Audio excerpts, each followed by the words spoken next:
guys! Tagal na natin hindi nakapag-vlog, but before I was into filmmaking and creative stuff, but you know, syempre everyday work natin yon, and ayaw natin ma-burn out sa creative works, marketing works and all. So that's why parang naisip ko, why not focus on something I like to do outside of work na medyo seryoso. So this is it. It's all about cycling. I'm sure if you're a follower of mine in Instagram, on Facebook also, nakikita naman lagi ako nagbabike, and I also, try to post collaborations with other brands. But today, I'm just gonna share with you basic, not really basic, but update on my bike. Kasi since I got this bike last February, ayoko muna siyang gawan ng review or anything about the product. Gusto ko muna siyang gamitin kung talaga may enjoy ko siya, and today I'll let you know kung ano yung masasabi ko and what's in my bike, or bike update. Yeah, sort of. Yep. So basically, sa mga naka-follow sa akin, for sure alam niyo naman siguro kung ano yung bike na ginagamit ko on parang may recent mga posts since Feb. Siguro araw-araw na siguro nakikita yung SEKA bike, Philippines and SEKA Exceed, no? So ngayon, I'll just share with you ano nga ba yung gamit ko in terms of pagbabike, laman ng bike ko and kamusta siya. So eto, pakita ko sa inyo kung ano yung bike ko. So eto yung bike ko.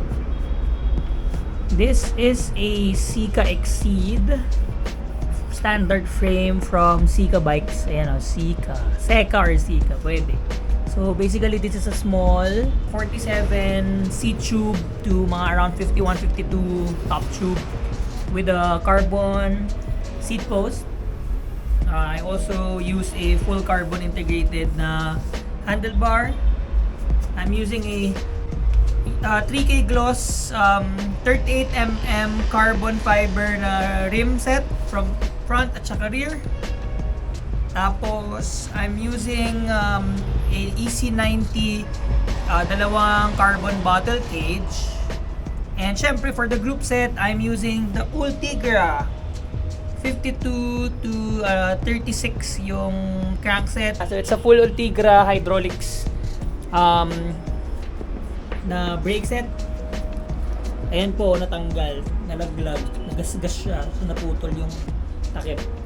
And then for the saddle, I'm using a Model X from Stel Italia na Green Tech. Yan, Model X, Green Tech. Yan, so syempre, yung ever-loving natin. Pinakaayos sa mga pinakamagandang disc na rotor, Ultigra rotors. So, kung gusto nyo ng sound check, pwede naman natin gawin.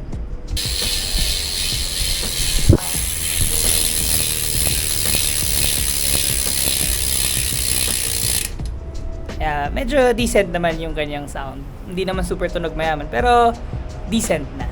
SEKA Exceed will be a good upgrade for you guys. So dalawang version siya. Ito, yung akin is a standard version. And then yung kay Boss Nino, yung kay Pawi Fornea, those are the RDC versions. So RDC means Racing Day Combatant. So yun yung mas magaan pa ng 500 grams as in. Kung tinatanong niyo ako kung ilang kilos to buo kasama yung water bottle at saka yung computer, nasa 7.8, 7.9 kilograms. So yung RTC is around 7.4 to 7.5 kilos. So magaan siya. So as in magaan siya. Madaling dalhin. One right here is Vittoria Corsa Nex tubeless. Dati ayoko ng tubeless. Hindi ako naniniwala sa tubeless dati. Pero nung nagpalit ako, malaking ginhawa kasi hindi na ako nagdadala na masyado ng interior. Kahit sa 100 km na ride, ang dala ko lang is pump.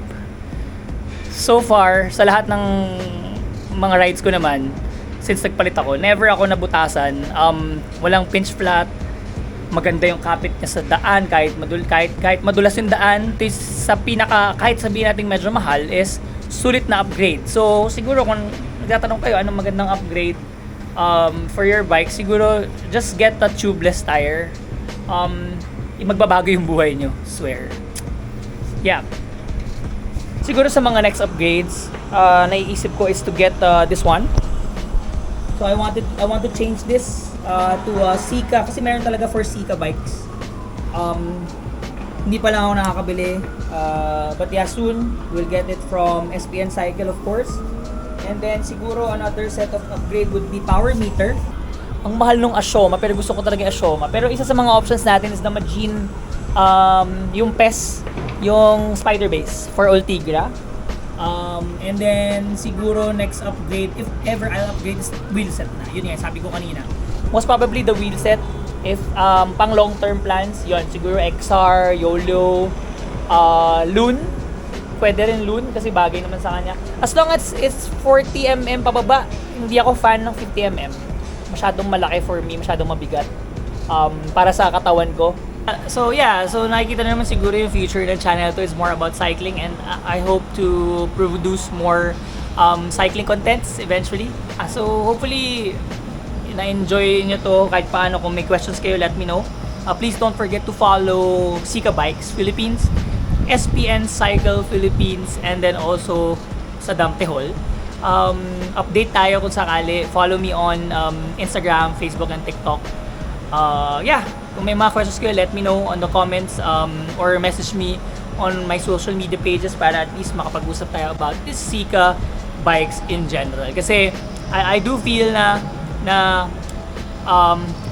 it deserves more attention in terms of like, you know, bringing it to the market here in the Philippines. So, ayun guys. So, thank you everyone for watching and hope to see you on my next video. Bye!